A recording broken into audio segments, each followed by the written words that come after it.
British archival documents recorded that, remember, British people killed our women. British people organized panel of inquiry. British people brought out a figure of how many people that was killed. British people also explained how they died. So you will understand that they were more than modest. If they have their way, they would have said nobody died. Because at this point in time, our people were not preserving documents. So they came out to say that over 25 of that 32 women that died, all of them died by gunshot at their back, meaning that these women were shot when they were running for their life. It's not that they were approaching the British to take gun on their hand as they preach and as they claim. Of which, if you and I had the opportunity and privilege to investigate and research on this issue, we might as well see that more people died and all of them were killed by bullets behind their back because they were running away from their life. But that apart, so if you put together the 38 that was killed in Opopo and the 18 that was killed in lower Igbo land and the upper of the Efik and the Bibio land, you would see that this two figure automatically becomes 50 people. Then why the 32, when at the spot there where they killed the 32, where they were running, 8 of them ran into swamp. Because you know, the deep side of Igbo land, you meet a mangrove swamp, you know, existing before the Igbo land and also the creeks area. All of them in mangrove swamp. The same thing that happened when, if you can remember, if any of you were in Lagos, when the bomb blast that happened in the Ikeja area, where over 1,000 people died in a swamp, you know, show the area, because they were running into swamp without knowing that it's a swamp. So 8 women also died in swamp. Not that they could not swim, but when you enter, your legs are locked into swampy. You can't pull out your leg and you're already inside water. So 8 of them also died in swamp. And if you put that 8 also together, that is 58 people dead already. You know, what British did to Nigeria by Maxilon recorded a lot of this figure. So, and so on like that. So, you know, to go ahead, of the 485 witnesses, because at the panel of inquiry that was said, of 485 witnesses who gave evidences, Hale was the only person who saw or mentioned the presence of armed men among the women.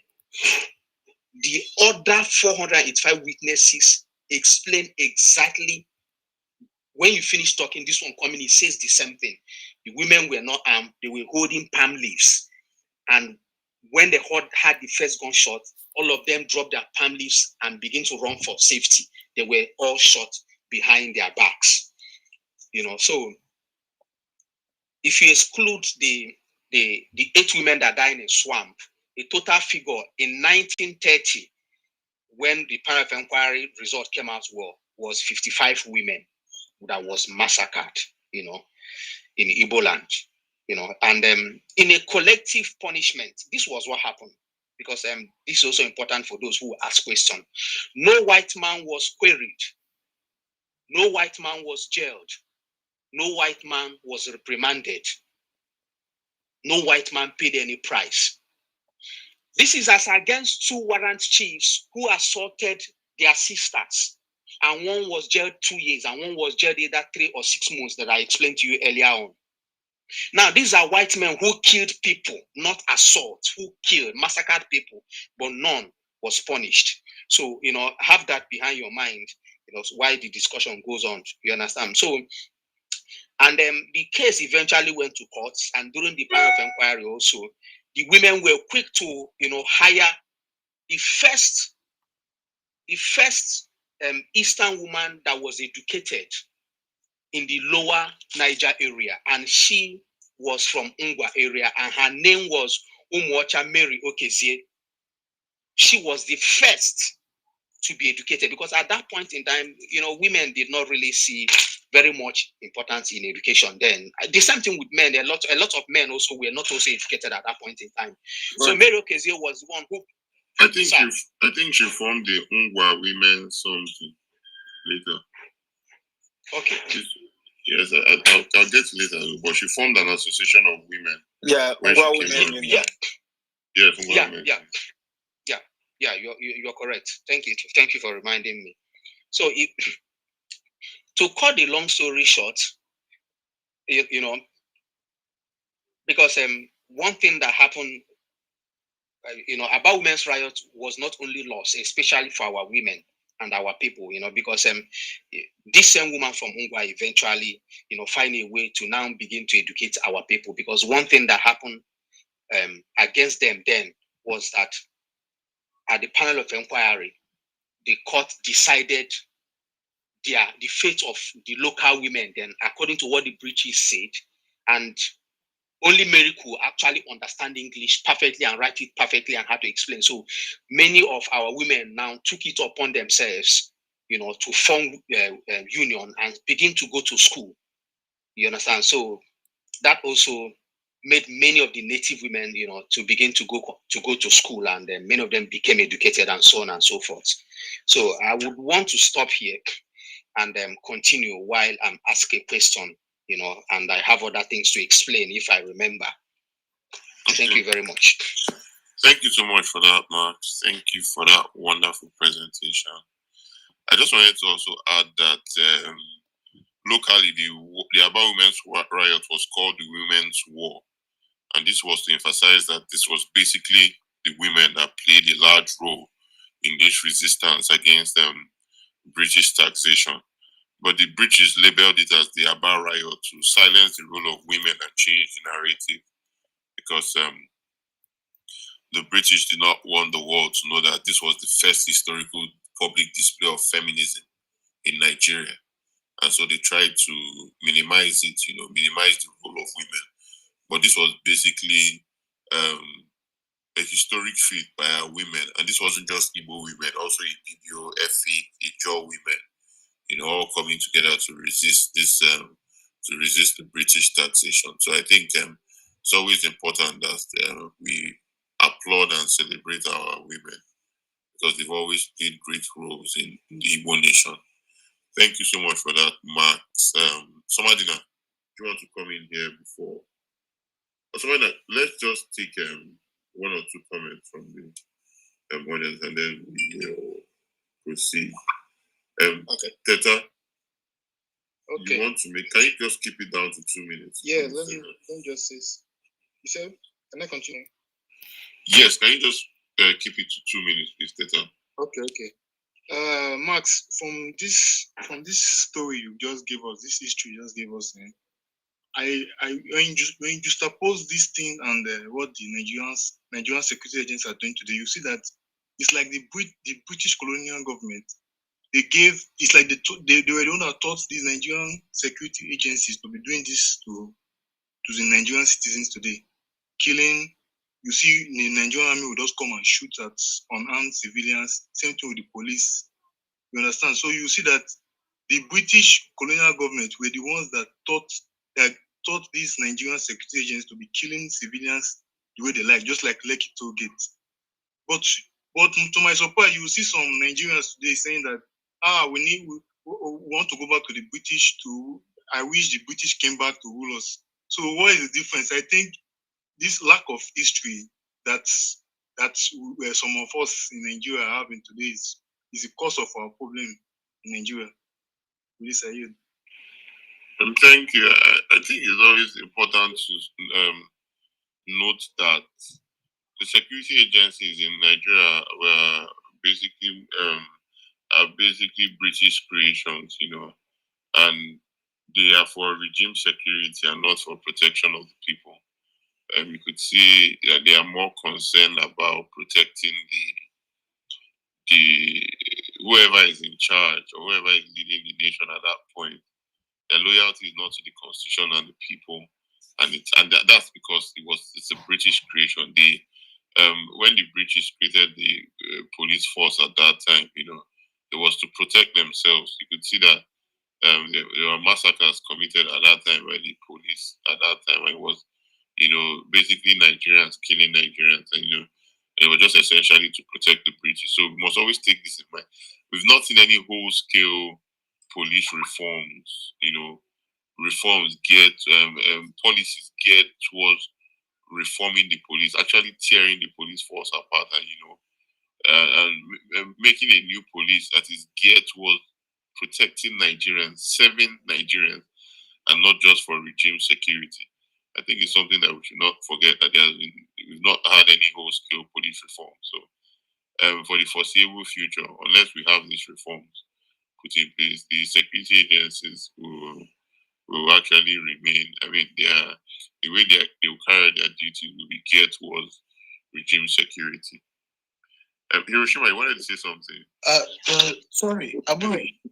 Hiroshima, just 2 minutes. Let me just quickly add up something since you guys are discussing the police issue. Max, thank you very much.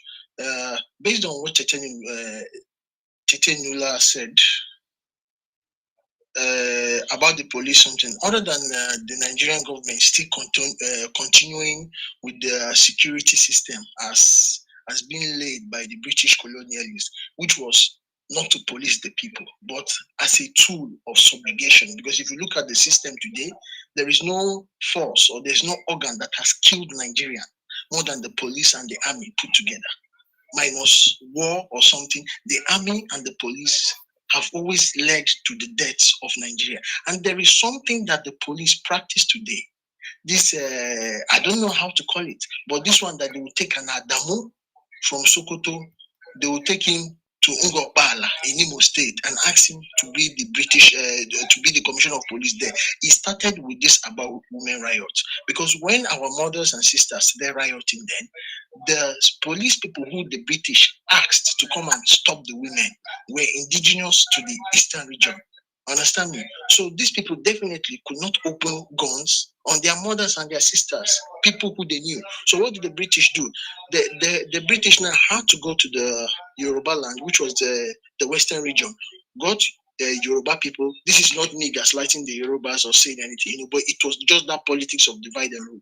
Brought the Yorubas now to replace the Easterners who refused to shoot on their women. Understand? So the Yoruba police guys they brought were the people the British use now to subjugate our mothers there. So you can still see that this is part of the system the Nigerian police and security still maintain today. This is why when an Abdullahi is in your community and there's a security challenge or security call, there is no haste for him to attend to that case. Because he doesn't feel among, he's not even part of the system. That place is not his own place. So you can see that everything is still a colonial thing that will continue with the education and everything. We just didn't alter anything from what the British gave us. So that was just what I wanted to add to this police issue. Thank you. Thank you so much, Obuna. Yeah, I agree with you completely. That's stuff. Mark, you want to add something? Sorry. Yes, additionally to what Obuna said, you would remember that the Hausa soldiers were used to massacre people in River Valley in 1949. If you check some documents, you would see that among the soldiers that they brought to quell the pressure there was also Hausa soldiers. So they've always understand that these people are not the same, and naturally, if you really want to solve problem, you would not start with gun, because it doesn't make sense that a British officer who is holding gun is feeling unsafe as against a local who is holding a leaf. You understand? So because this is always what they tell us. It didn't start today. Obuna is perfectly correct. When you see a riot in Lekki Toll Gate, the military man that led the operation was either one Colonel Bello. You understand? If that soldier that they sent in Lekki precisely were to be one Kayode, a Yoruba man, maybe even a Yoruba Christian, somehow, he might even find a way to send people ahead of time, because it's his people say, we have been sent to kill you people, find your way home. You would remember that was one of the soldiers who put out an audio, and he was saying that he's being haunted because during the Lekki protest, he was among the people they sent out to go and do the massacre, and he said no, and he find a way to send information out. I don't think most of you got that audio, but audio trended on Twitter for a long time. Now, this is another thing that will break your heart about the Aba women's riots. After everything and panel of inquiry finished, the government implemented a collective punishment ordinance by ordering 32 towns and villages to pay fines because their residents had participated in the protest. They were also forced to pay for repairs to the buildings that protesters damaged. The fines were accompanied by unusual destruction and burning of the houses and the totality of all the villages that they suspected that supported the riots. The British people used our own police and soldiers, setting fire on people's house that they suspect, not confirmed, that they suspect that took part in the riot, just based on suspects. They burned their houses and they were compared to rebuild the one they damaged. Then they now also damaged their own. Who now will take care of their own? It's really, this tells you, this stems from, if you remember, the Decree 46 that Yakubu Gowon brought out to deal with Igbo people after the Civil War. Does this kind of ordinance, does it not remind you about that decree? It reminds you about that decree to deal with the people that lost in the war. That anybody that you suspect to have advised, supported, sympathized with Biafra should lose anything the person owes as it concerns civil service, whether working in a corporation, in parastatal, or just name it. And they now reduce the age of work to 51. So, is that terrible? So you could see that this government that we have today, they have a way of looking at the way the British did it that those days, and they implement it now. So once there's a problem, they send the police and soldier they will send will not be from that local. Because if you send me to my local to go kill my people, I will get there, I will sit down and hold a meeting with them and compel all of them to go home than to come there and open fire on my people. Thank you. That's what I want. Thank you for that, Mark. Thank you. Hiroshima, we want to go to some other now, please. But Hiroshima, I want to make a comment, please. Yeah, quickly.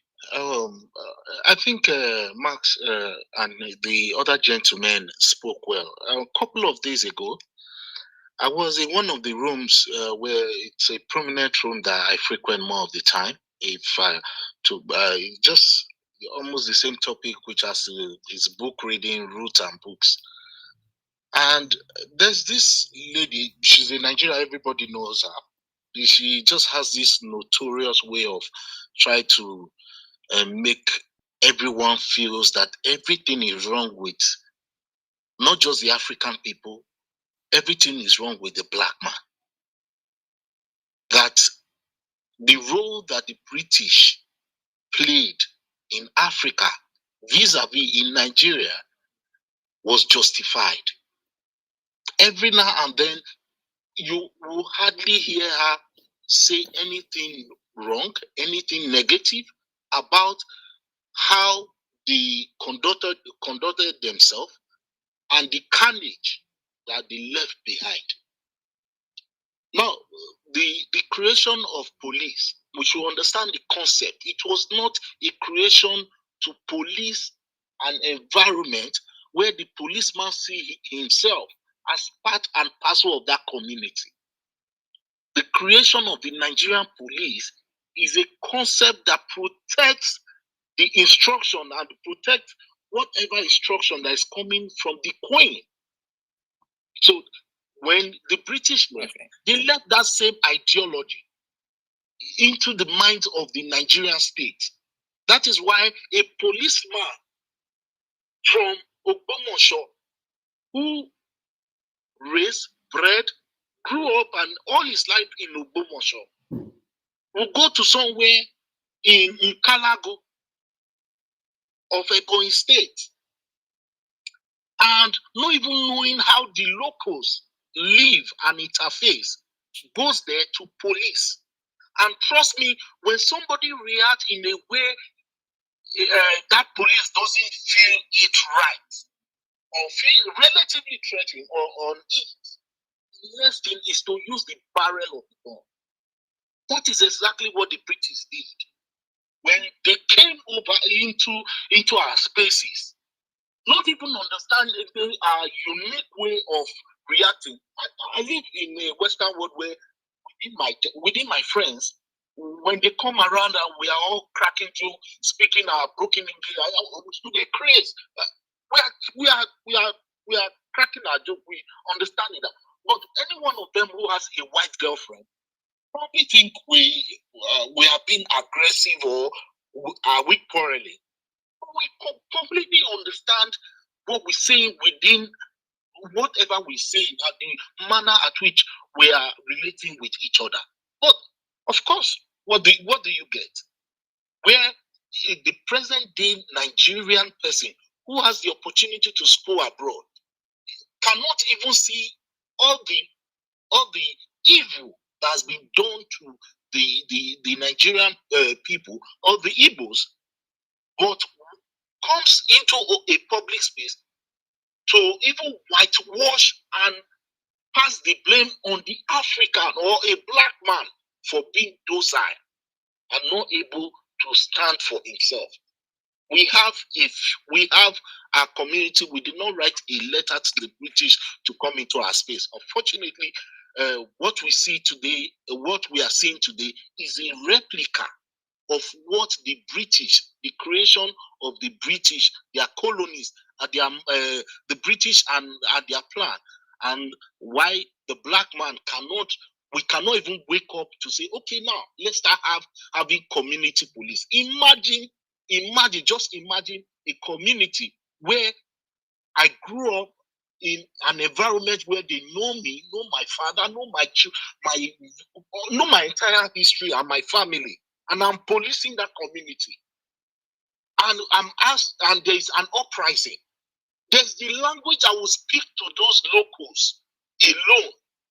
It's a language of diplomacy. I don't even have to have a gun with me. Just by identifying with them and understanding the right word to use that will hit home in their heart and conscience, I'm sure that uprising will be resolved. But the Nigerian state is not ready for that because, of course, the police is to protect them just as the police in those days protect the decision of the Queen. So the Nigerian state police is to protect those in power, wherever they come from, as far as their paymaster is from Abuja. So it is what it is anyway. Are you? Yeah. Okay. Yeah, I just wanted to add to what Hiroshima said. Like in the United States, you see some neighborhoods, most of the neighborhoods ravaged with violence. I think they now send some black cops that grew up around that area, you understand, to monitor and try to sensitize kids. You see them holding tournaments, dancing with them, making them feel at home. So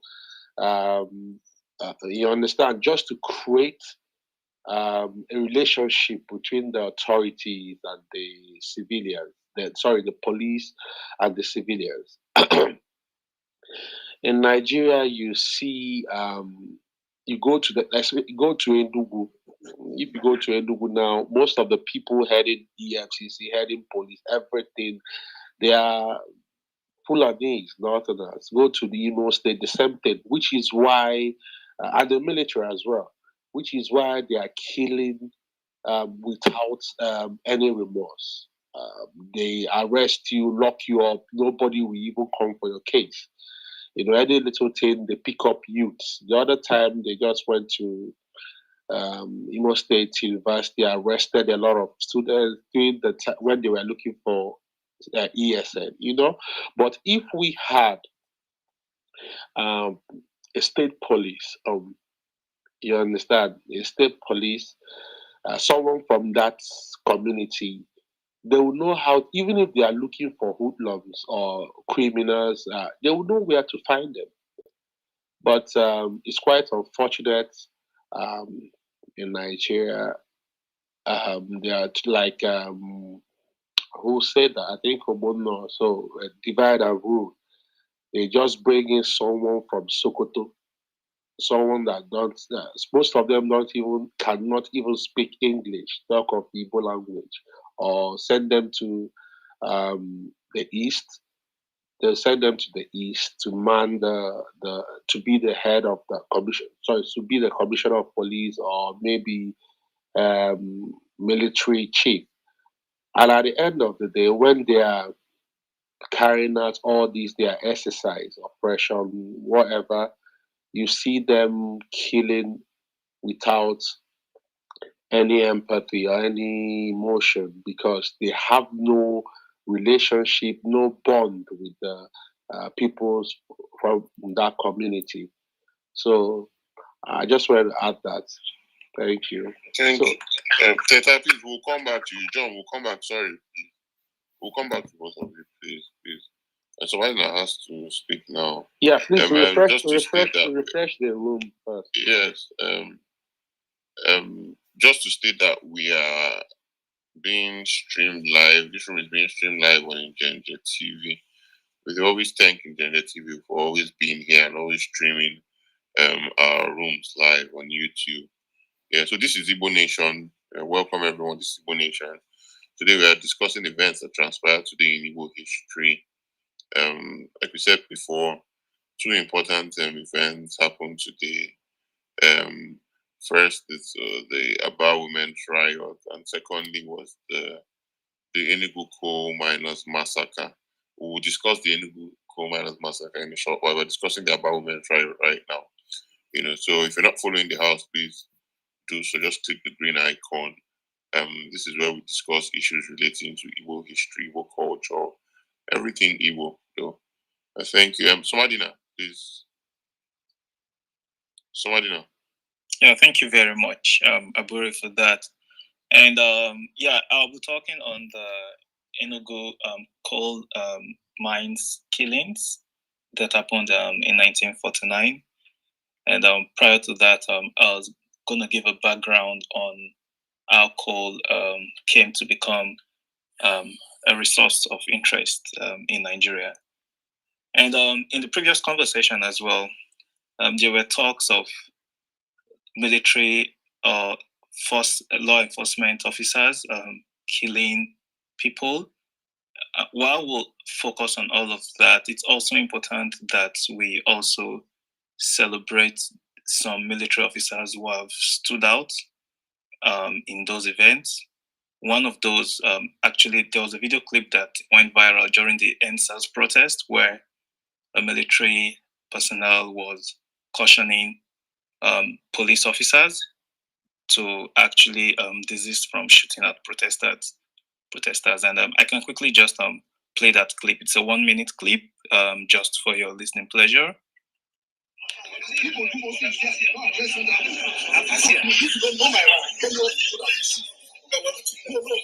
me when I talk to you. Listen to me. As a professional police officer, hey, somebody record what I'm saying. So that when I'm going to charge you, I will charge you into the post headquarters. I say stop shooting. I appeal to people, they should move back. You people continue shooting for I say move your vehicle behind the Air Force vehicle. So that I will serve as a buffer between you and these people. Your guys are fighting you. You have refused since how many minutes I've been here. Now, I'm giving you a direct instruction. Move your vehicle behind the Air Force vehicle. The Air Force is going to serve as a buffer between you and them. Now, go ahead and do that. And let me be able to solve this. I say, please go and do what I am saying. And warn your people, I don't want a single shot. I don't want a single tear gas. I don't want a single shot or a single tear gas.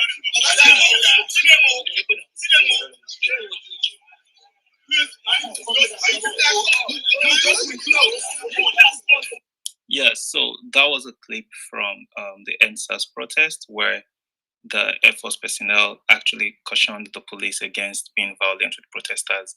And today, we're actually here for that sort of situation to reflect on the happenings in the Enugu coal mine. Coal had actually started out as a mineral resource that was explored in Enugu at the time. In 1903, the then imperial office did issue an order to explore the minerals that were present in southern Nigeria. And by 1907, lignite had been discovered in Asaba. By 1913, coal was discovered in Enugu, and shortly after, the coal mines were being developed, and coal mining had started in Udi, Enugu, in 1915. Shortly after that, the second coal mine, Iva coal mine, was built. Then the Ogbete coal mine was also built. Now, nearly 70 years ago, over 70 years ago, the lives of 21 miners, fathers, husbands, sons, breadwinners came to an abrupt end when they fell to the hail of bullets at the hand of the colonial police while protesting harsh working conditions. This was one of many motivations for the Zikist movement prior to independence. And I'm making reference to work done by Adobe Onyekagbu.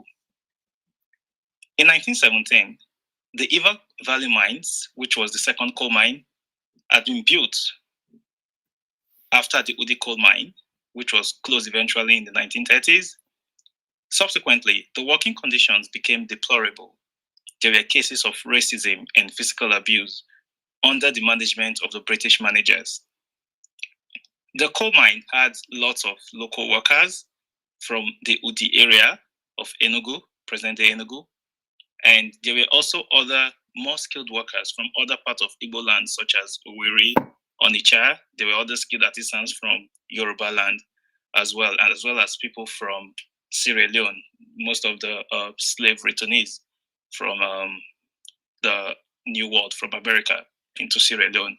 So at a point in time, there was different groups of coal miners or workers at the mine.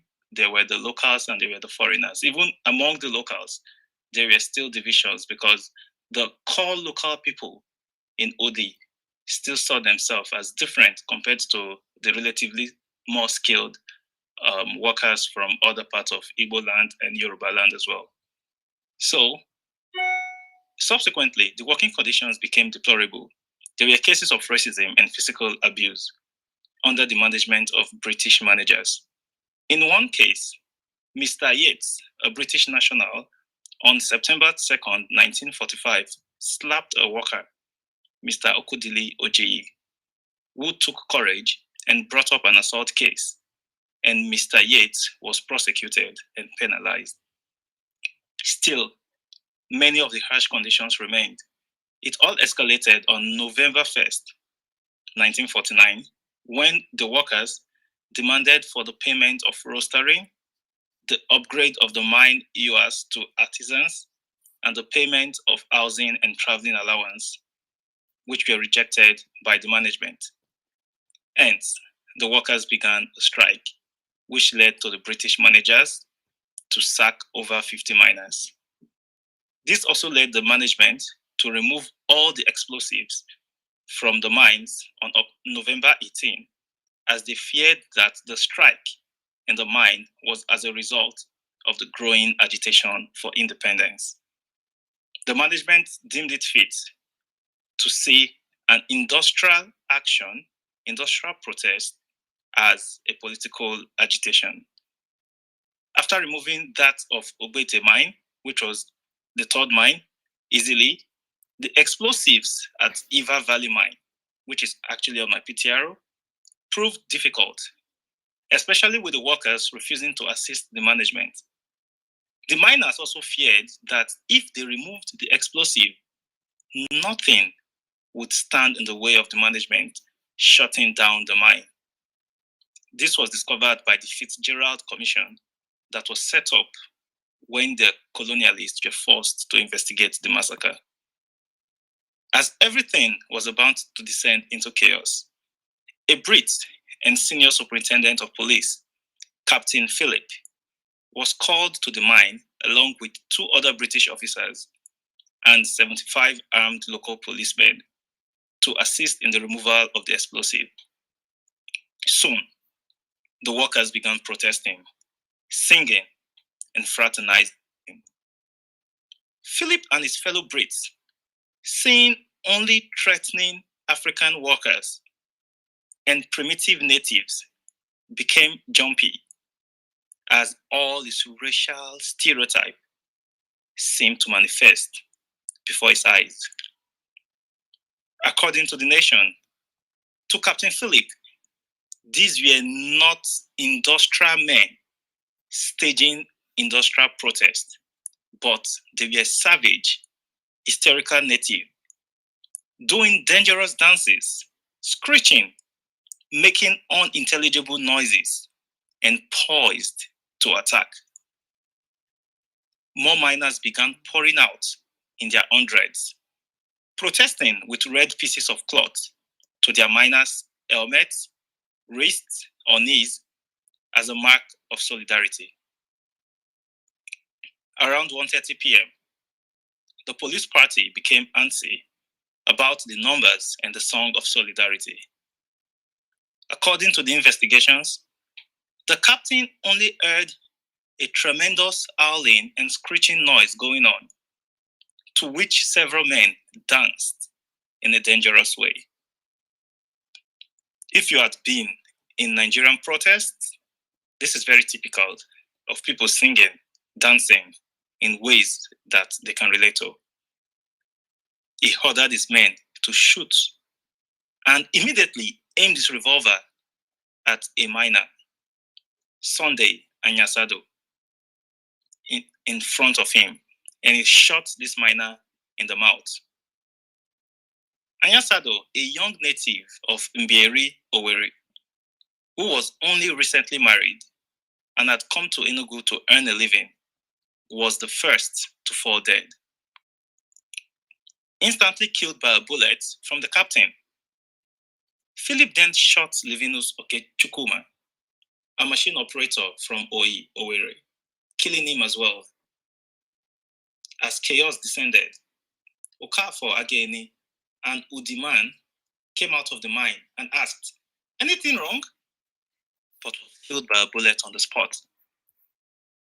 At the end of the mayhem, 51 men had been injured and 21 men had been shot dead. Sunday Anyasado from Mbezi, Livinus Okechukuma from Owerri, Okafor Ageni from Udi, Moses from Umuhor, Simeon from Umbutu, Naji from Ndebara, Mwau from Amuzibende, and 15 others. These men have been tagged martyrs. They've simply been reduced to just urban legends of Iva Valley Miners Camp 1 and 2, and November 18 has never been officially mourned in the history of Nigeria. Though the bullets and the bodies are long gone, the chilling howls of the slain miners still haunt the minds to this date. And that is a reflection on the Enugu colliery shootings in 1949. I'll yield the mic. Thank you for that, Somalina. Thank you so much for that. And it's quite heartbreaking, what our people went through at that point. Striking because of poor working conditions and all they got in return was gunshots. They were killed because they were asking for better pay. And I can remember that Michael Opara, this was one of the things that this event, the about women's riots, the Enugu coal miners massacre, these were part of the things that led to more agitation for what's it called, for Nigeria gaining independence, at least from the Eastern Bloc. The NCC took up these issues, especially relating to the coal miners massacre. I can remember in Michael Opara's book, and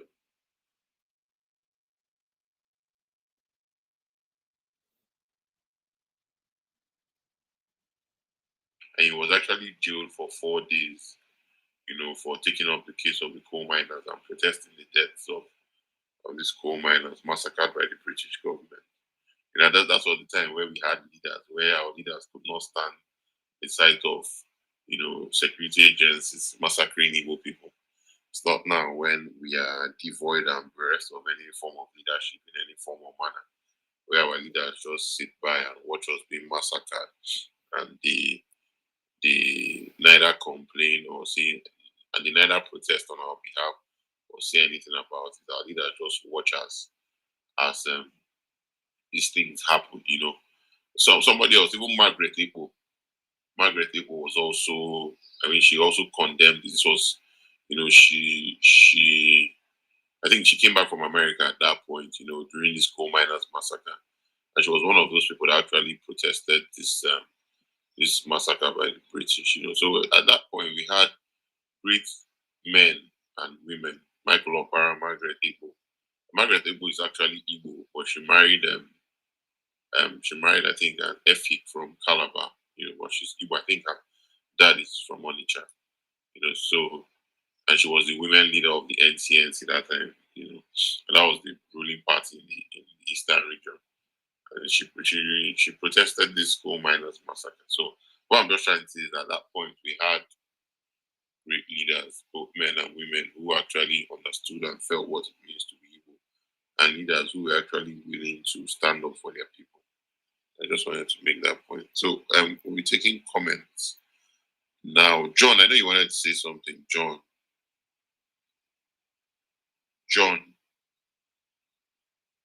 John isn't here anymore. Teta, you wanted to say something? Teta? Okay, yeah. What I want to say is that when this British, back then I used to see the British as them as holy people, some good people and the rest. But when I started reading history about their colonialism all over the world, I saw that these guys they're very brutal. And sometimes we Africans we used to condemn our own people that, oh, this guy's a ritualist, this is a negative.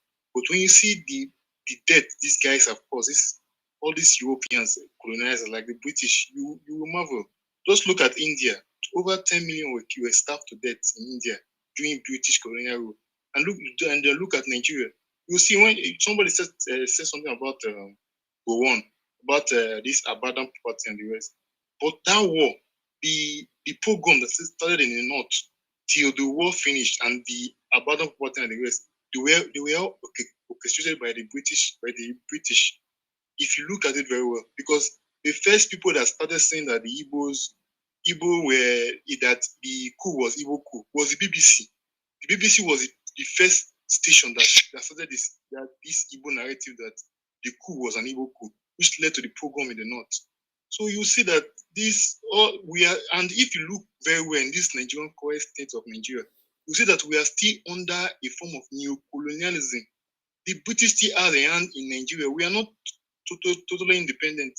They are using our fellow Nigerians to colonize us, but some of us are ignorant of this situation. Just look at this SARS, this brutal SARS that was killing people, disappearing sons and daughters. The British government were the ones that financed it. This will tell you that these guys, they are still ruling us. They are still ruling us. And I want to say last that if you are looking for you're looking for a referendum, you're looking for restructuring, the most important thing, especially for those for restructuring, the most important thing is that we should restructure our security system. So that an Igbo man will be in Igbo people, let me say like 80% or 85% of Igbos should be in charge of the military, in charge of the police that will be in our areas. Not that they will send someone from the north to come over to the east to be policing or being a military man there. Because an Igbo officer, an Igbo commander, we have pity of his people. You understand? Someone from Owerri now, a commander from Owerri, you're telling him to go and shoot at an Owerri man or kill a fellow Igbo man from Aba. The guy won't do that. He will feel that I can't touch. But when you send someone from Kotangora or someone from Sokoto to do that, he will do that gladly because he does not feel that brotherly love for that people. You understand? And you don't know his experience with Igbo people before. Maybe some Igbo people have angered him in the past. he will vent those anger on these people that they have told him to secure or to suppress. So whatever we are doing now in this our current state, if it's more especially if it's restructuring, we should restructure that the police, the army, and every security agency in our locality should be someone from that same place. With this, I yield. Good observation, Teta. I think that's something that, I mean, that will form part of what should be the police reforms, state policing. I think that's what we've all been advocating for a very long time. If anyone also checks the Aburi Accord, I mean, I switched my name to Aburi Accord because I think that's one of the most important documents in Igbo history. One of the proposals Ojukwu made at that time in Aburi in Ghana was that only officers for the police force, only officers from the east, should serve in the east, and all non-Easterners should go back to their respective regions. Essentially, what Ojukwu was advocating for was for state police because, I think he understood that the effect of the pogroms and why it was easy for non-Easterners to kill Easterners, and he also understood that it won't be easy for Easterners just to massacre their own people that were manners. So he advocated for state police, and it's quite instructive to know that 50 years later, after Ojukwu proposed some of these reforms that are Aburi, we're still pushing for the same thing. I think it's quite sad that these reforms were not put in place at that point. Thank you for that, Teta. John, are you back with us? I don't think so. Okay. Is there someone else want to speak? Mo. Yes. Mo, you can go ahead. Yeah. Okay. Thank you so much. And thank you for on this platform, all the things you guys are bringing. Just to give a chat on this massacres from the security personnel. You look at the experiences we had when we're talking about security personnel coming from the area that they police. It is very important because if Captain Philip was understanding Igbo songs, if he understood what they were saying, he wouldn't feel threatened. Maybe he didn't just shoot because he didn't like them. Maybe he might have shot because he thought of his life being in danger and all that. I'm not exonerating him, but that was another side of it. So if you are not hearing what they are saying, it will be sounding like it sounded in his ears. And that person can act the way he did. But the unfortunate situation in Nigeria case is that I don't think that these people send Igbos to northern states to take charge of their security systems. No, they send their people that understand their languages, people that understand their culture. They send them there. And there are many things that when it happens, that you would like, why wouldn't they act the way they act in the East? Why wouldn't they act that way? Because they hear them, because they know them, because they understand their culture.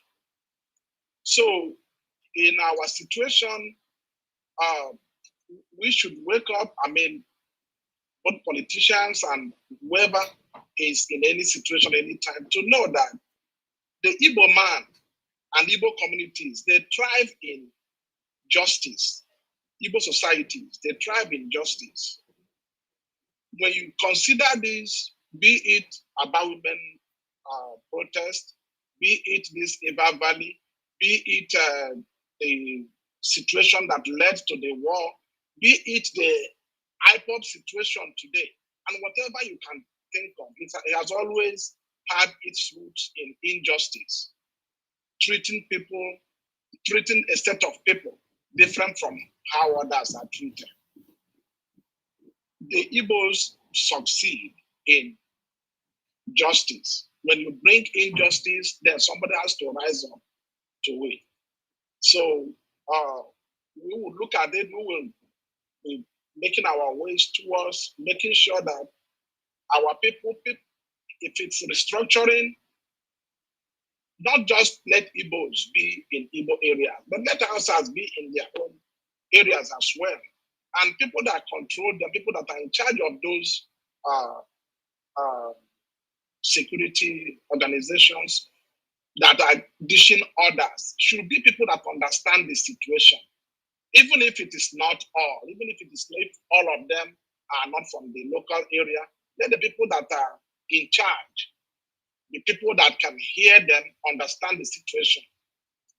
So that is it. And then one other thing I wanted to talk about is during when we were discussing the About Women riot, About Women protest by Marx, it made me understand more about the Igbo women. There was something that Ngozi Adichie, Chimamanda Ngozi Adichie said, that the Europeans taught us to subjugate women.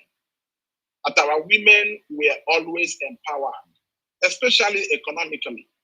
So when you look at that history, you see that most cash crops, the economy was so much in the hands of women. Talking about the palm produce that the lady that started all this thing, that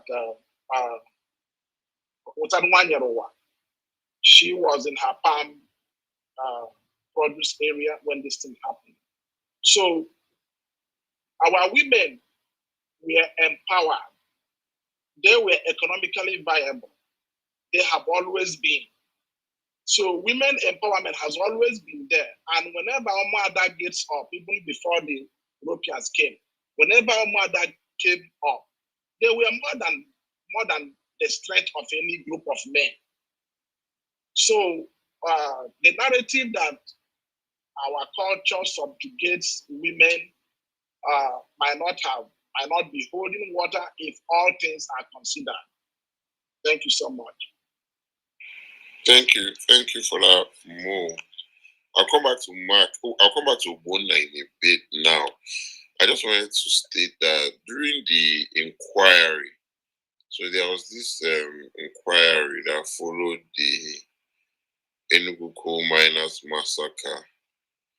The inquiry, the proceedings were published in. The inquiry, began on the 12th day of December 1949.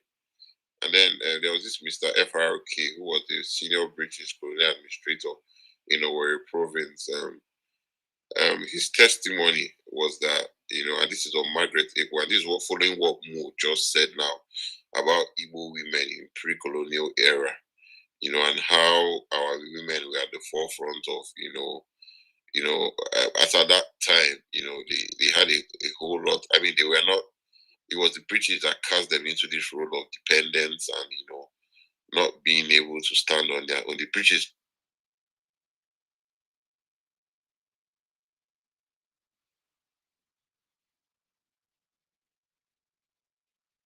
I think we lost the good. Yeah, I guess we did lose him. Okay, I think he'll be back in a bit though. Okay, Max, are you there? Yeah, I'm here, sir. Okay, you can go ahead. Yeah, just a moment, Max. Before you go, I think John has been wanting to speak. Okay. Yeah, and then the books. Yeah, two of them. Okay, yeah. So. Okay, go ahead, John. Then after you end the books, then Max. John, go ahead, please. If John is not there, end the books. Go ahead. Okay. Yeah, thanks for giving me the time to put in my own submission. For me, we need to look at, because I'm looking at some books about how the colonial masters at the time, how do they see Africans as at the time?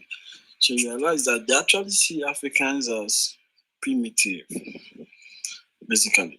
And because of that mindset, they always deal with Africans as primitive people.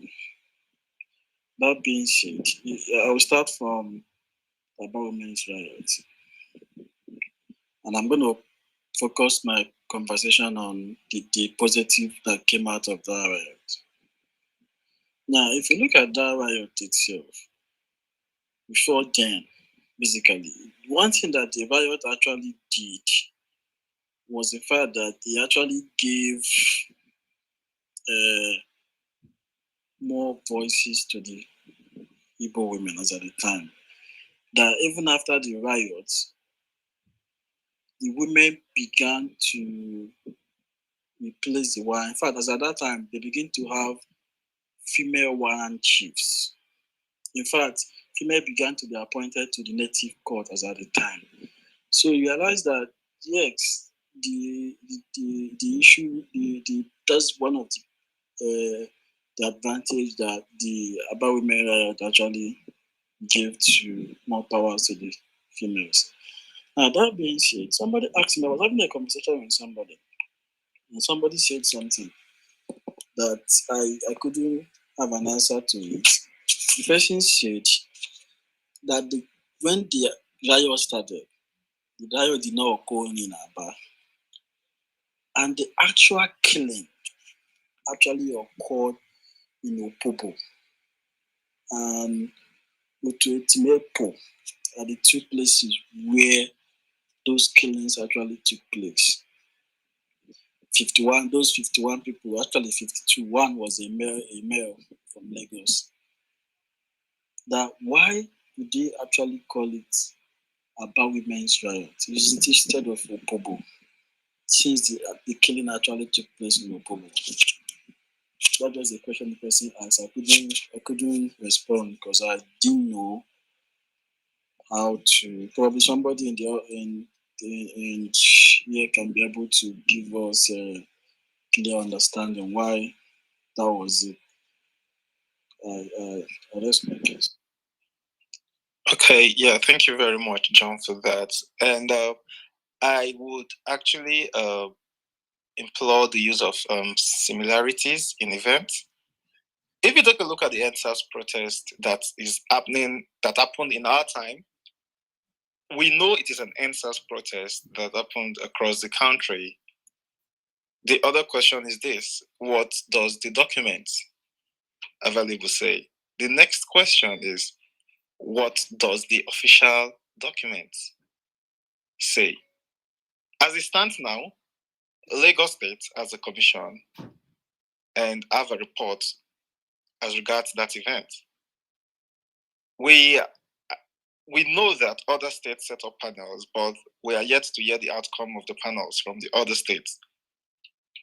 100 years later, Lagos State can document maybe only what's available for scholarly research, and along the line, it can be renamed the Lagos Anti-Police Protest. And when you look at all the names, probably all the names would be quote-unquote Yoruba people in the panel report. And that's how details or elements of a particular event are lost down in history, the absence of proper documentation. Now, not to say there was no documentation or there would have been no documentation, but what documentation is accessible? When you go to those colonial archives, you may see reports on the Eastern Women protest or riot or war in Ikotekpene, in Opobo, but which of these made it to the mainstream? Which of these documents gained prominence? And I think, what we can actually learn and say from that is people did actually say that this was an Eastern Women riot, and it was acknowledged. It had a name in Ibibio, I think Edem, Ibank, something like that, Women's War. That was the Ibibio name. There was also an Igbo name, Ara Moanyi. And that does tell us that, okay, this happened in Ibibio, but we don't have much available documents to that. So that is why one of the writers, or probably one of those people who studied that event, just used Aba and named it Aba Women Riot. And that was actually how it became the mainstay. And that does also serve to instruct us that we still have a duty to demand that every other state where the NSAS protest took place in Nigeria should make sure that there is proper documentation and those documents are properly archived for future reference. I'll use the mic.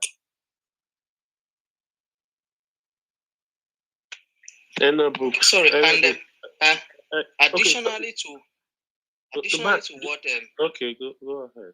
Yeah, additionally to that, because I don't know who just spoke now. Is it Samadina? Is that you? Yes, that's me. Okay, thank you for that explanation, because truthfully, this explanation just made me understand that not only that things don't just happen, it is also a fact that things happen based on chase of multiple contributors, some of which could be distant, some of which could be immediate, some of which could be semi-immediate, and so on and so forth. So you told us about more than 3 or 4 things, which for me is very factual. But just a little I want to also add to that is the deaths did not happen only in Opopo, like I explained before. Yes, Opopo recorded the major deaths. The first set of women that were killed was in Utu Etim Eku, and it is in modern day northern fringe of Cross River and Akwa Ibom, and they were under Aba province.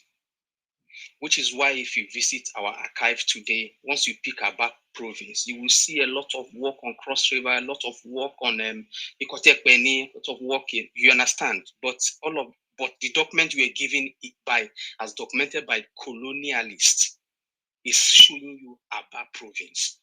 And hence, even our people now know, some researchers that comes from the University of Uyo, once they come, they demand for Aba province. They notice that everything within the northern axis of their modern day state is under Aba province. That was the way the British people put us together. Let me give you another example. If you're writing about what happened, especially in the West Niger Igbo land during the Civil War and period before the Civil War, a lot of them is in Ibadan, much more than you can get in Enugu.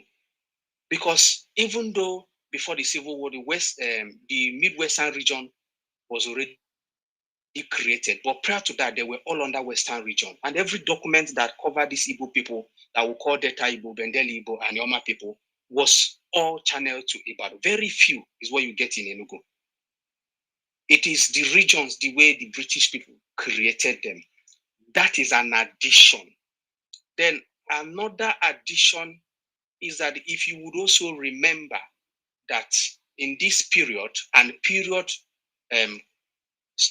ushering this period, the major language of trade in Opopo first was Igbo,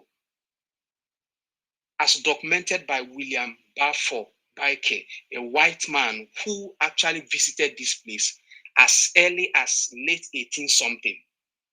And up till the period King Jaja was removed and when he died in 1891, is basically less than maybe around 30 years after the death of King Jaja, whom himself was an Igbo son, had Igbo wives, and his sons, spoke Igbo very well, well-educated sons that he has. So somehow there's this Igbo influence even in what happened in Opobo, because most of the language that the early writers will interpret, if you put it in a percentage level, maybe 50% will be Igbo speakers, sincerely. Then maybe 30% will be Ijo, fact. Then the other remaining 20% will be, 10 Ibibio and the other set of people. That's how history has it then. Then another thing you would remember also that the starting point of the riots was in Owerri province. And I've also explained about that, about the woman who started it, and so on and so forth. And then eventually, when a case was made for them, and in the panel of inquiry that came out with the total number of people that died, according to the colonial documents, which we must always remember that cannot be truth. Cannot be truth. If the killer is one who telling you the number of the people that he killed, you should always remember that that cannot be objective. But the women who represented them in this panel of inquiry, the only person who was soundly educated at that period among the women was a woman from Ngwa who wrote their own accounts presented on the panel. I also mentioned her name here. Such a person also will have an input, you understand, as one of the chains of multiple contribution why things happen and why things are the way they are. So that's what I want to add, sir. Mark, thank you for your contribution. John, why are you blinking your mic? And to re-echo, yeah, just a moment, John. Yes, to re-echo, in Max's submission, this protest happened. Everybody talked about it. It was on the lips of the young and the old. But only one person wrote about it. And it is through that document that that event is being viewed 100 years later, today. And just to re-echo, why it's very important for us to document and create references that can be verified in the future.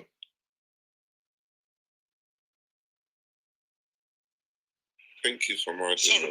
Sorry, sir. Just a minute or 20 seconds. You would remember that the starting point of NSAS was a boy whom police considered to be a Yahoo boy, brought him out from his RX 350 Lexus and shot him publicly, then and drove away with his car. That was what angered Lagosians.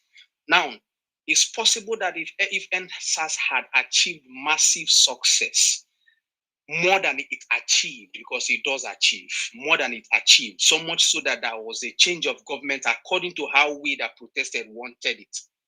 If I was asked to choose, regardless of the number that died in Lekki, I will attribute it to that first boy. For me, that's an opinion. It's also possible that the women also looked at it and say, oh, because this thing started in Owerri province, and the woman, because when it started in Owerri province, news has it, Isiche wrote it, Maxillian wrote it on what British did to Nigeria, that the news trickled down to Opobo and other, and massive number. The news is that over 1,000 women traveled from Opobo and the Calabar area down to Owerri to join the Owerri women who started it.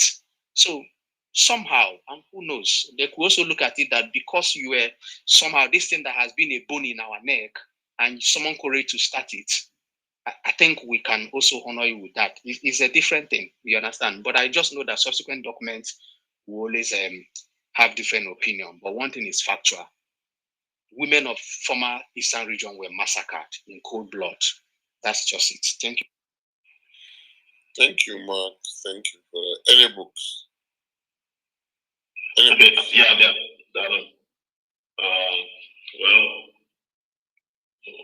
are all, it's basically ironical that the same people who claim to have fought the Nazis, for freedom or whatever of the world or whatever, the West, we are basically doing exactly the same things the Nazis did in Africa, which wasn't even far away from the war fronts, before the wars. That's the hypocrisy of this paper. Basically the British, they were always, the parasites. They become endemic, basically, endemic kind of parasites in our system, which we actually need to kind of flush out one way or the other.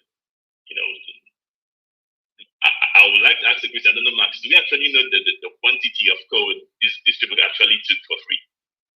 Is it was it estimated or something like that? The quantity of coal. Yeah. Well, that's so for me. That's one of the sweetest questions to ask today. But let me be sincere with you. First of all, directly, nobody knows. But secondly, it is factual and factually documented then that Enugu was the only coal deposit in British West Africa. British West Africa, as we know to be Nigeria, Sierra Leone, Ghana, Gambia. Then the British did not export coal to Britain because they had coal in Newcastle. But they exported Enugu coal all over West Africa. It's also possible they would have even traded with the French from coal in Enugu. Because when it comes to money, there's no enmity. When it comes to business, you can share money with your enemy. Just the way the British connived with the Russians to supply weapons to Nigeria. So they could have also sold Enugu coal to French people. Because at that point in time, major things, steamships, rail line, coal was what slave was before this period was what coal was. And what coal was then is what oil is now. And what they hope oil is now is what they want battery, battery powered car to be in the next 50 years. So we could not, because they are in charge of mining, they are in charge of estimation, they are in charge of pricing, they are in charge of salary. Everything was perfect oligopolistic, no measurements. So nobody knows. So why is everything they achieved in Nigeria in transportation? Because transportation was major part of colonial economy. It was through transportation that everything they took from the colony to metropolis was able to be made perfect. And the power that powered those transportation was coal before oil came. So nobody could quantify it. Nobody knows. It's a question that even themselves who took it cannot answer now. So, Mark, in fact, just one thing. It was even the coal city that opened Port Harcourt, Iguacha. Iguacha only opened because it was the access to the sea. So it was the money we're making, or the British people were making from the coal, that made it made Port Harcourt a very attractive seaport for them, being that it was the closest access they have to push out this coal. Then Marx also spoke about transportation. Yes, that was where the warrant chiefs also played very prominent and important role, especially the warrant chiefs from those Enugu axes, because they also used forced labor of their male citizens to build those rail tracks for the British people to ship out those resources. So asking that the quantity of coal is like asking Nigeria, what is the quantity of crude oil Nigeria exports? I think only God can understand. A quick one. Let me add something to what my bros. Who just spoke now? Obonna. You're a man of special brain. At the first time when the British person in charge of the area, Iguacha, that became Port Harcourt, at the first time when he sent message back home for money to be sent so that, one or two roads and city headquarters could be located in Port Harcourt, it was rejected by Her Majesty government. They rejected it. Then the following 5 years, immediately they discovered coal in Enugu. The letter they got was that this is the best time to pick a place in Port Harcourt where they can situate their headquarters. So the very thing they started doing was, they started mining coal in Enugu. The first measurement of coal that was transported from Enugu to port was done by men, not even through motor or anything. If you check Isiche's work, I do have Isiche's work in front of me, but I can't look at the page. Otherwise, I've just told you the page so that you just look at it, the history of Igbo people. And Isiche quoted a work written by a British man.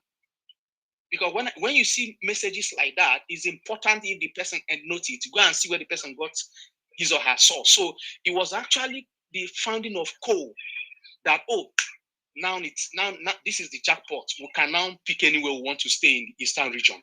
So coal was the reason why they now begin to develop Eastern region. If you read this Chase work, you see what I'm telling you. Okay, yeah, thank you very much. And just to add numbers to it, coal production peaked in the 1940s. Coal production peaked to over 680,000. So we're looking at around 700,000 metric tons of coal production at that year, and this actually peaked during the World War. And if you look at very recent data on coal production by countries, the most coal production is done by China, which is at I think 3,902 million tons, and then followed by India 762 million tons. So from there you can actually forecast what the coal production was like in Nigeria at the time, and this was the only coal mine in West Africa, in British West Africa at that time. So yeah, there was a large amount of coal production, and yeah, the coal production then after that period, after the crisis, the massacre and all of that, things started going down, and yeah, we'll get to that point where we'll talk about how coal eventually declined. Yeah, I'll yield the mic now to Anna Books. Okay, thank you guys. That's the point. You're taking something for free, and then the same people who are working for a thing you aren't even buying, you could even give them add more pennies to their pay. You still have to shoot them.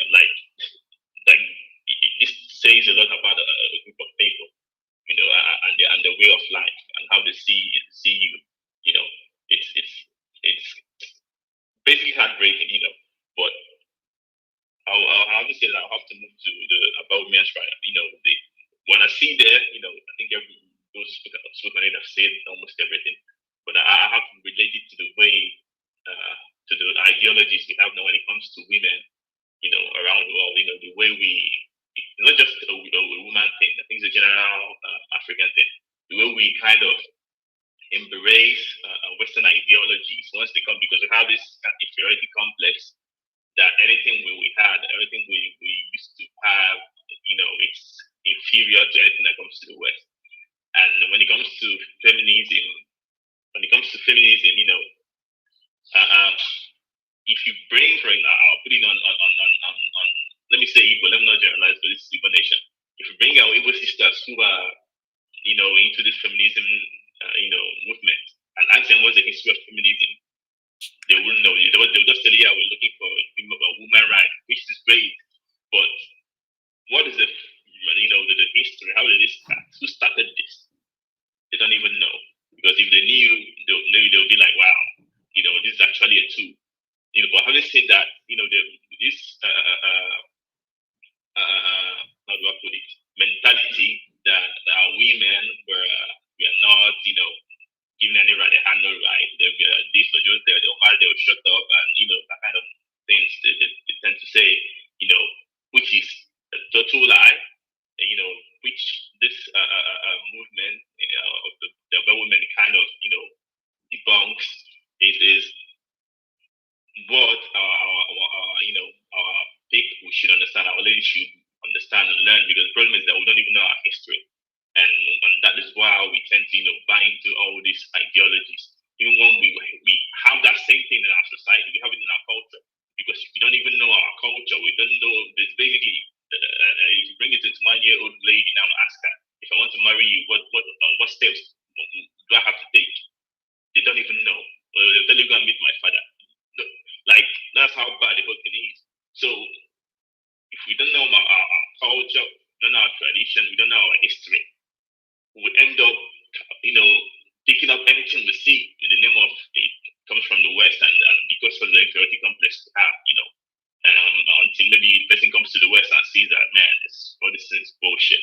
They're basically tools, to divide and control people, which is, feminism basically was created by a CIA agent, the lady. That is the feminism everybody's pushing today, though. But I'll use the mic here. Thank you guys for the time. Yeah, thank you very much, Books, Teta. Yeah, I would like to ask a question. What is wrong with the if that it's like, because there was one Azikiwe was complaining in 1940s. I read in a quote then. I was looking for it, I couldn't see. He was complaining that despite the resources that the colonial master were taking from that region, they didn't see fit to build some infrastructures there. They built the UI, they built it in the north, but they didn't build any in the east, because the UNN was built by the Eastern Region government.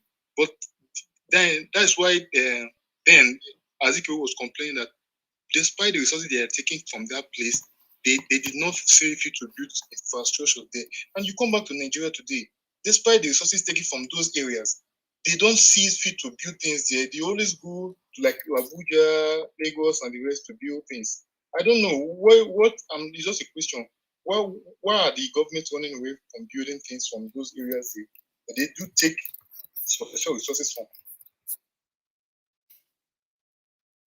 Actually, if I'm going to answer that, and that's the reason why we are here, because if government is actually doing what you're saying, sincerely, you will say with me that actually the government is not bad or that bad after all. It is because they are making people. If you remember the BP oil spillage in the Gulf of New Mexico, part of the earliest compensation they paid was $2 billion. And apart from the compensation, they also cleaned the whole Gulf of New Mexico for oil spillage. But if you go to Ogoniland today, which I was privileged to have been to twice, it's in Ogoniland that I see bubbles coming out from under the ground. You see water producing bubbles. And I was asking myself, I touched the driver, I said, why is bubble coming from the soil and also coming from the water? The man told me that it's gas that is leaking out everywhere there. It's really terrible because the reason why they did that is one thing. If they are there, developing the place, they won't have all the money that they need to steal, so much so that Abacha became the number 4th most corrupt president in the world in his time. It's out there. It's not my making. And do remember that we're able to know that about Abacha is because he died. If IBB had died too, factually, you will see more of him. The oil windfall of Gulf War period, Nigeria called in 12-point-something billion. And when Obasanjo got to power, he declared that if you can bring me proof that IBB was corrupt, I will send him to jail. John Fashanu came out with an article and proof of what they call debt buyback scam, indicting IBB. Obasanjo looked the other way around. So somehow, that's it. That's what the Niger Delta, the Niger Delta and all other oil producing states, that's what they're suffering today. The same thing Enugu suffered. If you look at Enugu today, you would remember that within Obete is the Enugu town. That's where you have the markets. The Iva Valley is entrance to the town. In fact, it's also part of the town now because development has caught up. Then the Udi outskirts. Coal camp, as we know today, is the heart of coal mining. In Enugu, you can practically build 15-story building and above, or even 12, you can't. Reasons, according to experts that explained to me just few years, not even few years, just last year and early this year, is that the government is not sure at underground expansion of coal mining. So impiling a foundation that will carry a skyscraper, you run into a very deeper coal mining space under the soil that you might not meet the other part of it. So Enugu is modest that you can only build 4-story, 5-story, 6-story, you have to keep it below 10. That is the effect of coal mining.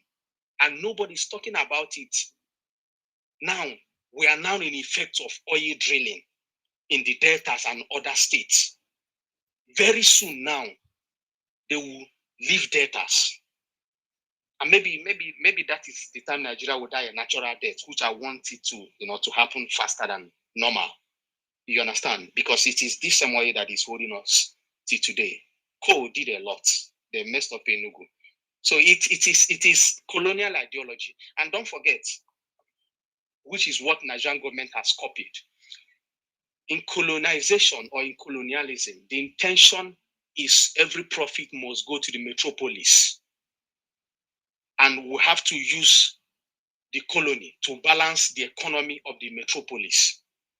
So if that is your intention, why do you now want to start building house? Is it not like cocking gun and shooting yourself on the foot?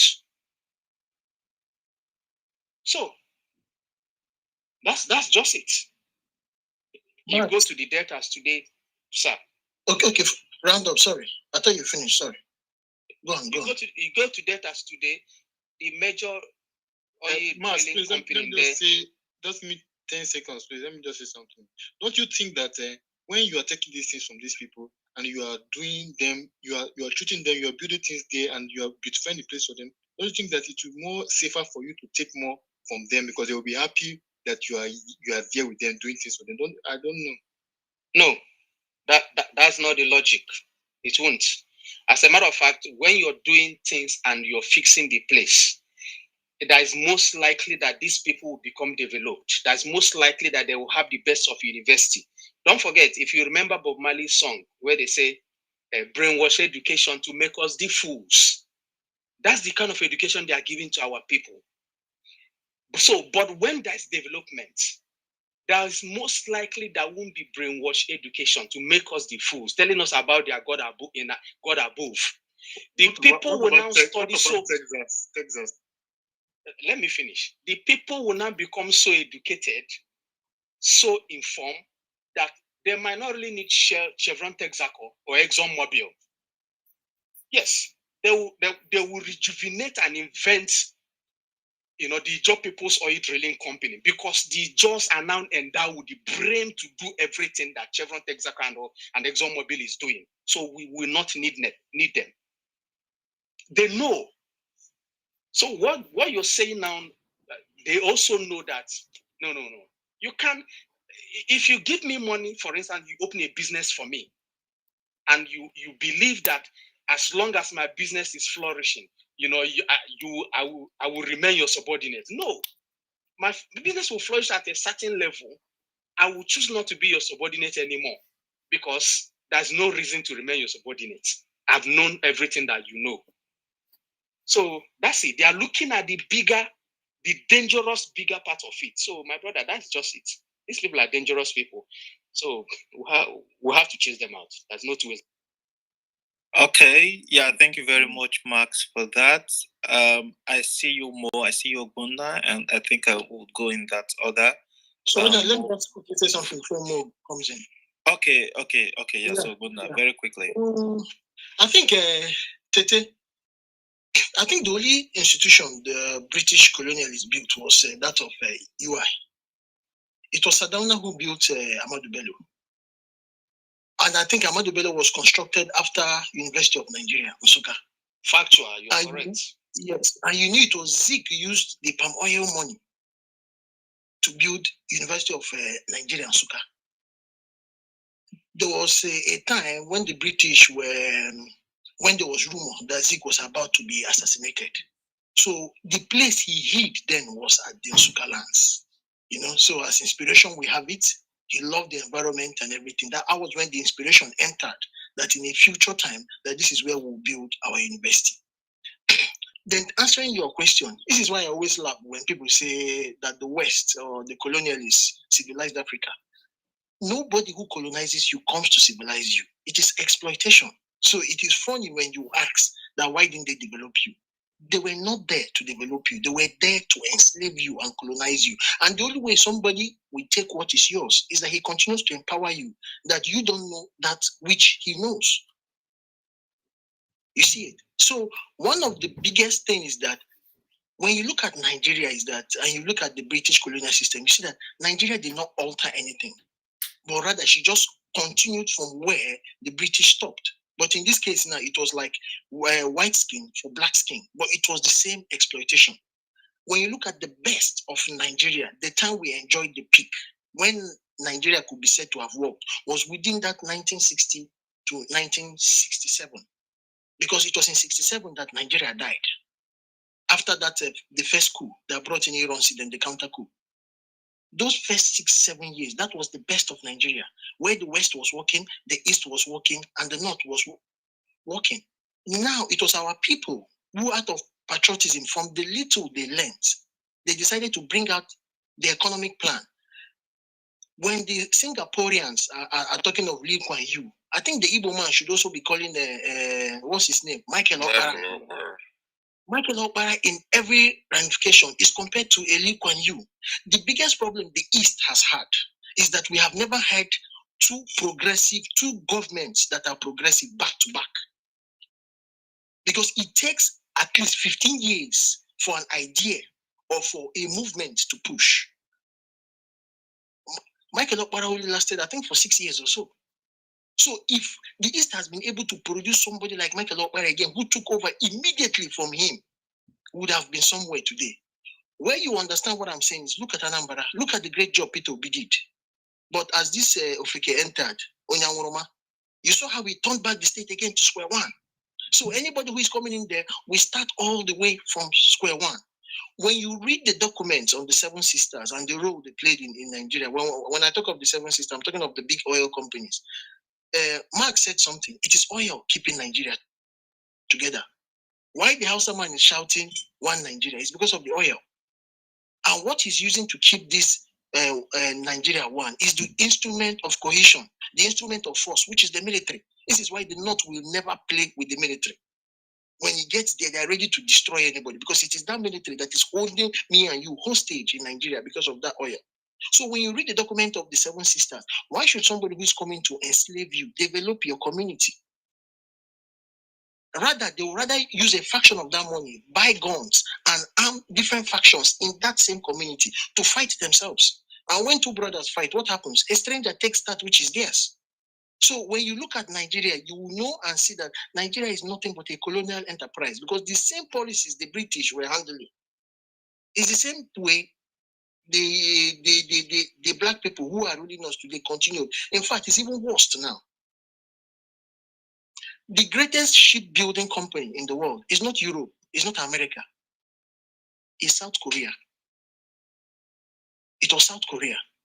Americans made a mistake after the Second World War. That was where they were building their ships. And when they left, they didn't believe that the Koreans would study what the Americans did. So it was ship development that picked up Korea. And immediately, Japan then was a shining light of Asia. Japan needed ships. China needed ships to cross the Pacific, to trade with the Atlantic and other places. Where were those ships coming from? That small country called Korea. So no country will give you that industrial or civilized impetus for you to move. You have to seek it yourself.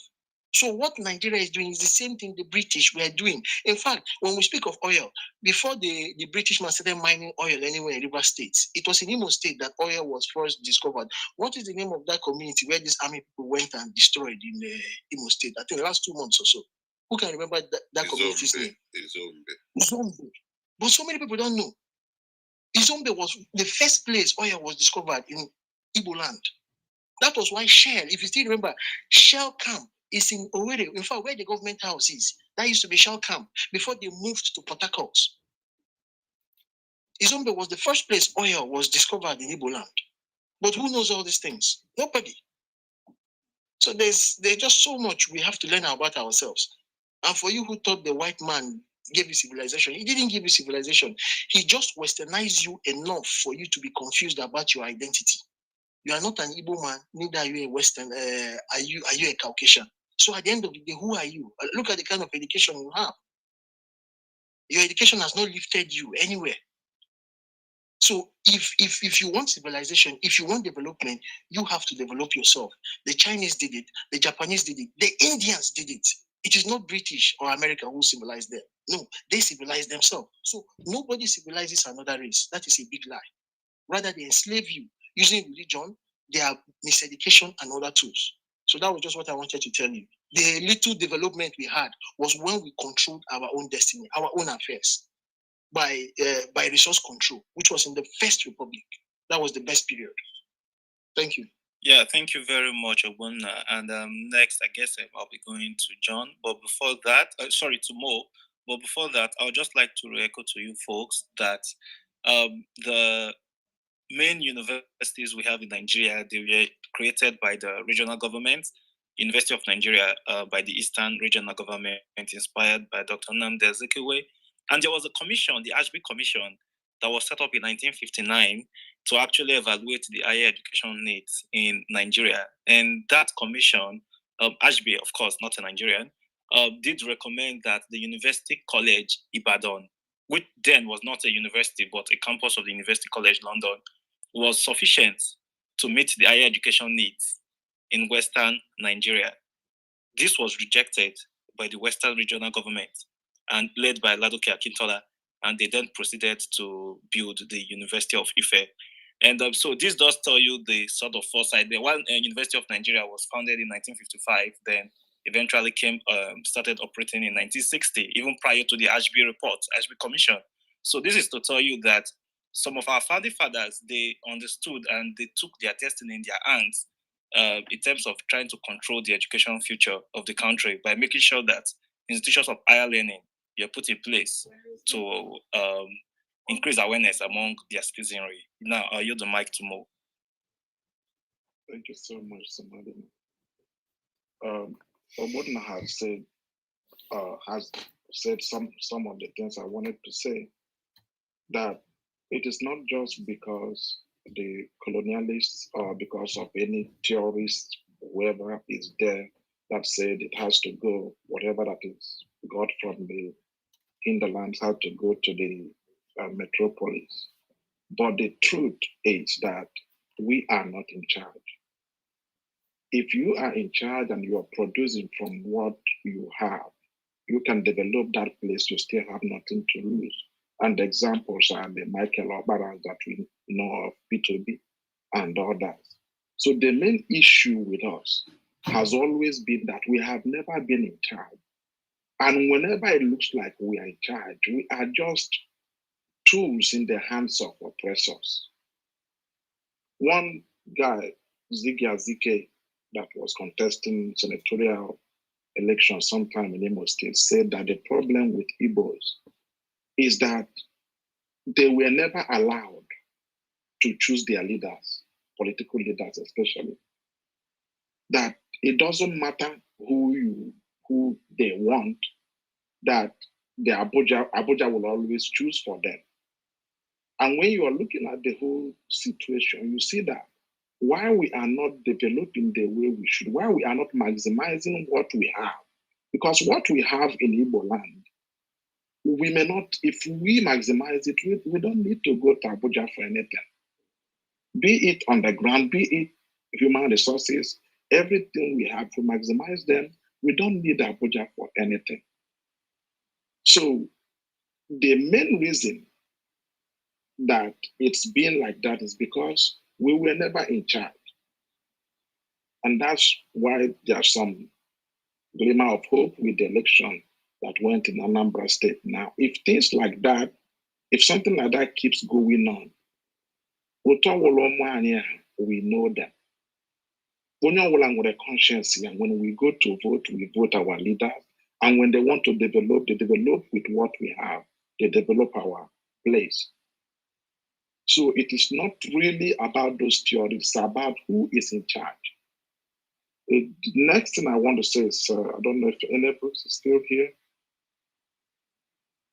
Oh, yes, he wrote, there's something on his wall that reminded me of CBD.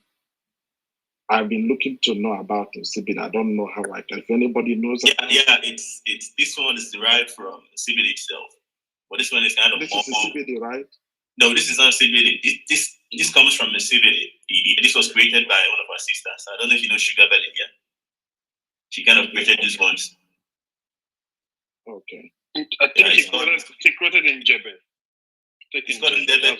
Ndebe. Sorry, Ndebe. Yeah, Ndebe script. Go to ndebe.org. It's right there. Mo. Okay, ndebe.org. Okay, that's great. Thank you so much. And then we hear, I don't know if it was Aburi or Max that was talking about something about the Igbo women before the advent of the white men. I still want, before he was saying it and then got cut off from the line. I don't know if he can continue because I need to know more. Our women have always been Amazons. Our women have always been in charge in many ways. They are very, very productive. This issue of feminism, as if you just marry and you keep your wife in that, and people are blaming it on our culture. That doesn't look like our culture. So if anybody knows more about that, we should be bringing those things up, at least for our ladies and younger ones, girls, as well as they are growing up. They should be seeing what their grandmothers, their mothers did, and know that they are never second class because they are women. You can only be second class because you chose to be. So if that person that was saying it before the person got cut off can complete that, that would be good. Thank you so much. Okay. Thank you, Mo. Thank you for that. We intend to hold more rooms revolved around our women, especially great women like Margaret Apple, and we will do that. We'll schedule rooms. I know that I was talking about what Margaret Apple said concerning and this was a testimony by Mr. FRK, who was a senior British colonial administrator in Owerri province, and he was giving his testimony at the proceedings that were held in respect of the coal miners massacre. And he said that Madam Margaret Apple said that Mrs. Margaret Apple convened a meeting at which she said, had any black woman been injured in Enugu, she would go into the first house in Aba division, that's former Eastern Nigeria, where she could find a white woman and she would shoot her dead.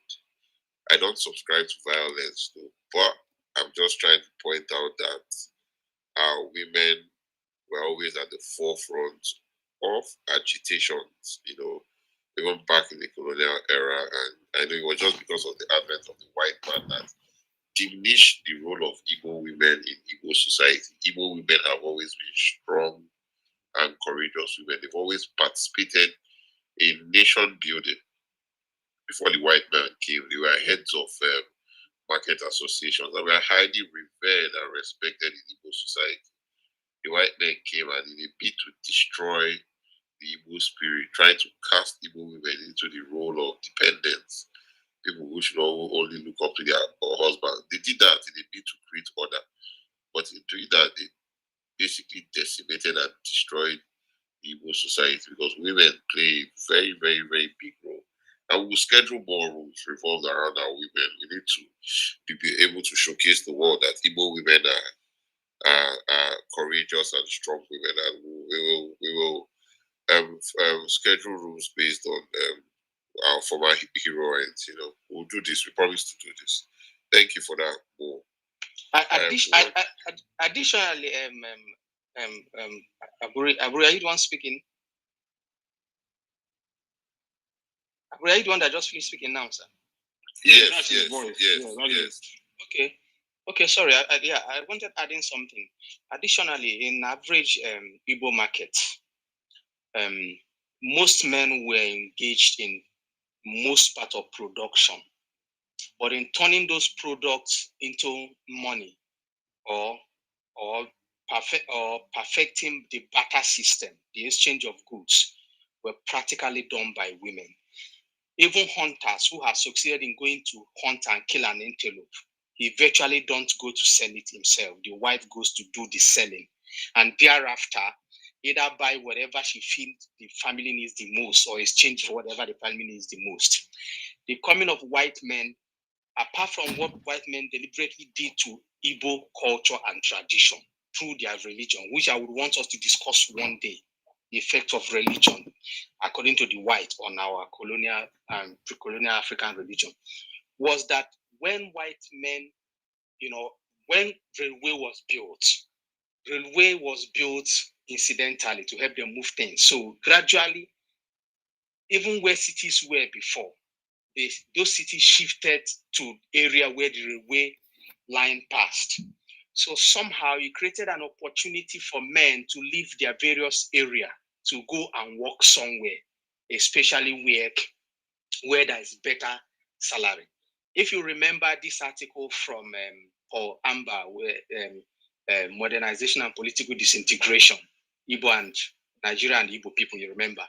He explained how in the early 90s, from 1900 to at least 1920, 1930, up to 1950, how one of the fastest people that dived education when eventually missionary schools got to Nigeria, apart from Yoruba people, was the Igbo people. And not long, once you are able to finish your primary school, you can read and write, document things. You are educated. So that opened a frontier for Igbo men. Many Igbo people begin to travel to Kano, Kaduna, Meduguri, Lagos, Ibadan. So these people quickly left their wives behind to venture into this journey that is not very safe. It was after when they now found it safe. Many of them even became traders. When they raised money from working for white men, they left work and start trading. It was after they had established themselves, they now came back to pick their wife because the area they've been to establish is now safe. So there's also the part that development, as was brought by colonialists, played in Igbo land. Of which, if I ask you today, you wouldn't want to see an opportunity in Kaduna that you feel that is not safe, and you're sending your wife to go and do it. Sincerely, even my wife will not accept it. My wife will tell me, baby, go and fix it first. Then if it works, then call me. Otherwise, I want to ask you a question. How is it that if somebody comes to your house at midnight around after 2 and bang the door, bye, your wife will tell you, Ejiofor, Uche, go and check who is knocking. She won't stand up and go and check. So these were part of natural causes, and in addition to colonial development that happened in Igbo land.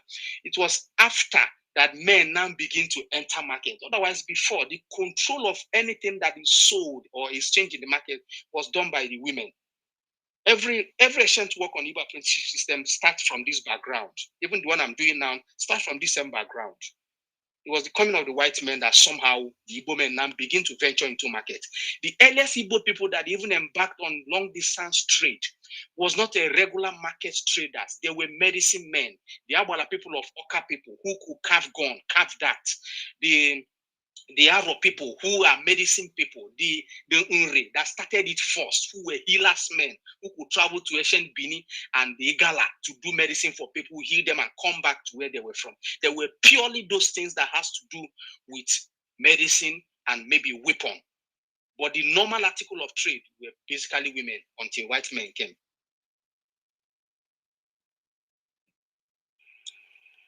Aburi, let me just say something. Yeah, before. Okay, let me just you guys raised very good point. Max, thank you so much. Because then when you come to the Igbo community, there were two important institutions or two important places. One was the village shrine. And even when you go to that village shrine, you see Dibia, Eze Dibia, which was the male.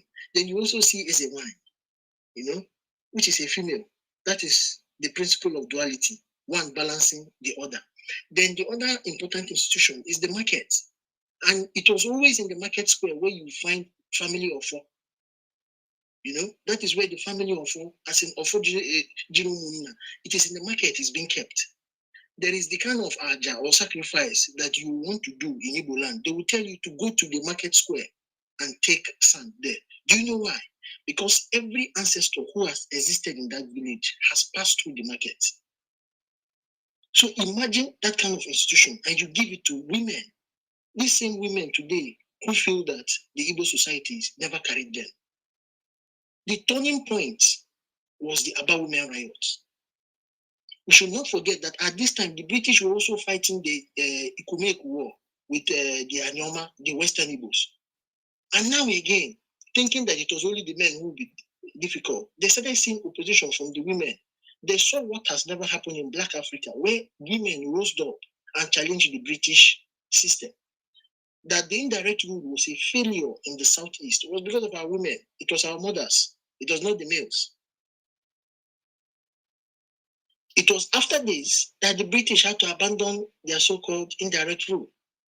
They had to revert to the kind of system the Igbo people were used to.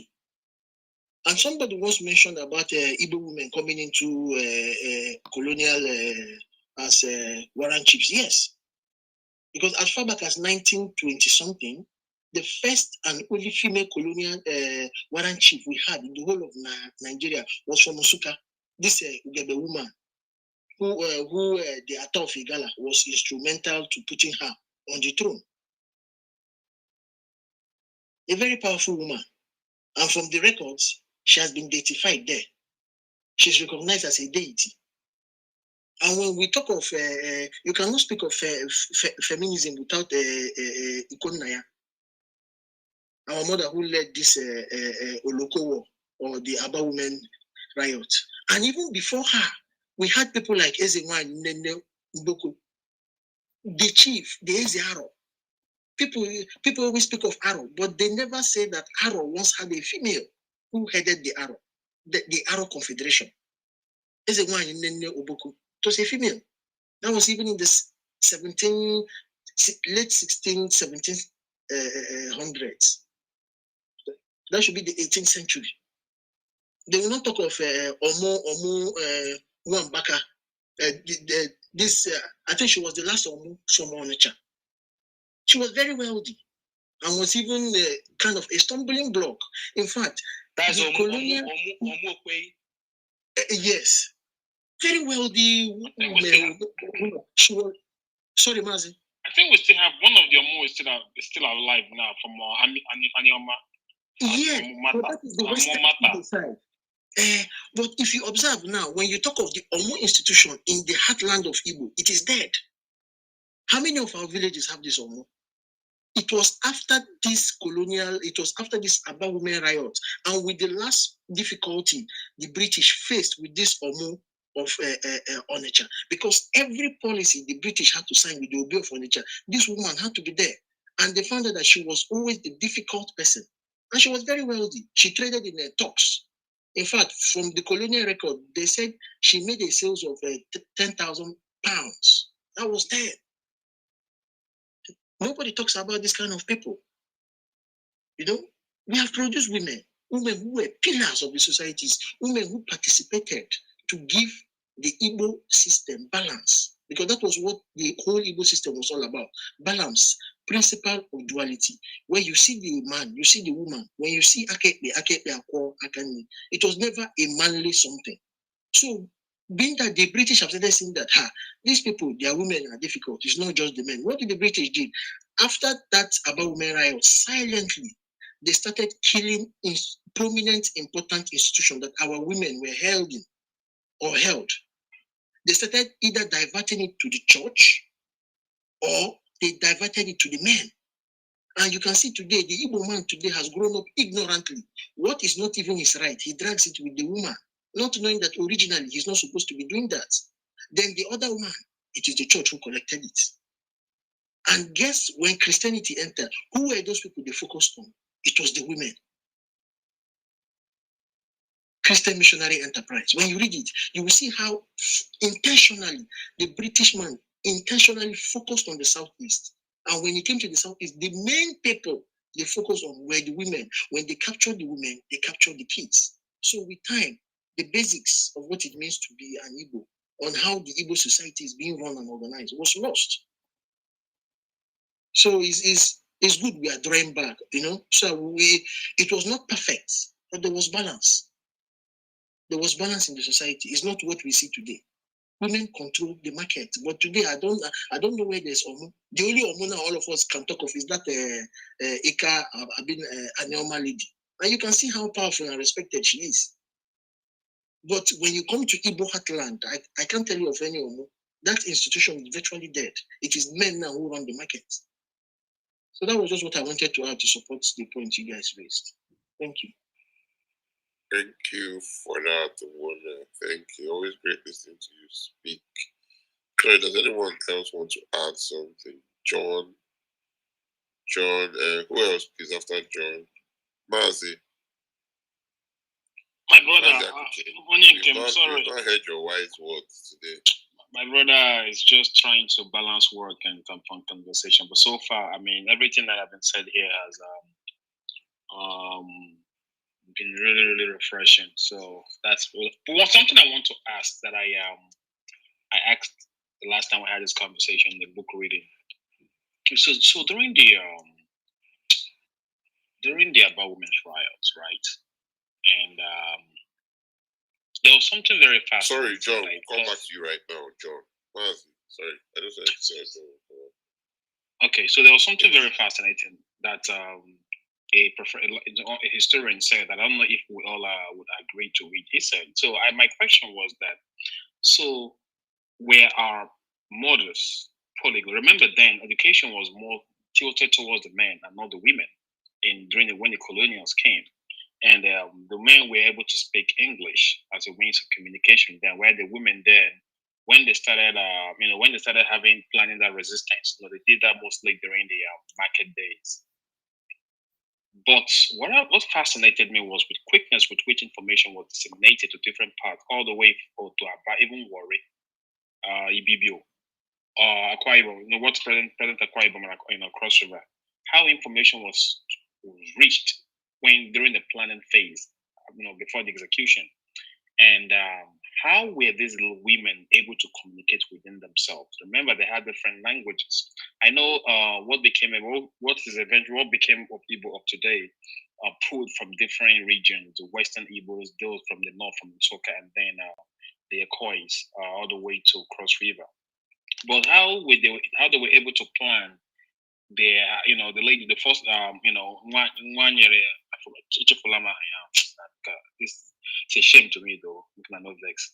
They were to put up that plan and executed, and how was those information disseminated all the way to far distance part like Cross River? What language did they use in trans? We can't say English because women weren't much allowed to be, schooled in those days, right? How was information passed across? Dr. Bright said that we had able-bodied men. They were like present day UPS that disseminated information. They could run faster. They could run fast and to any location they were asked to go to pass information, and then that was how things were planned. So I don't know if anyone have anything to add to it, because to me, that's the only explanation I have. If not that, I think they were probably polyglots. Yes, that's the question. Okay, thank you, Mars. Max would have taken it, but he's not here. Wonder. Yes, I think the little answer I know about that thing is simply the networking of our market system. The market system is basically on 4 days, and if let's assume that Nkwo Market Day is in Owerri, many people even outside Owerri areas gathered on that day. Information are being we will definitely spread on that particular day, and the next day could be another place, maybe in let's say Abia State or Aba of now, and then people will also channel it as in that movement. People are always dynamic. Igbo people always move. They move from one marketplace to another, and the major market, as in when you see an average Igbo man, it's not just about this present Nigeria. They are able, because you move around, you are able to have that little knowledge of your neighbor's language or dialect. So I think that's my own little answer to that. Thank you.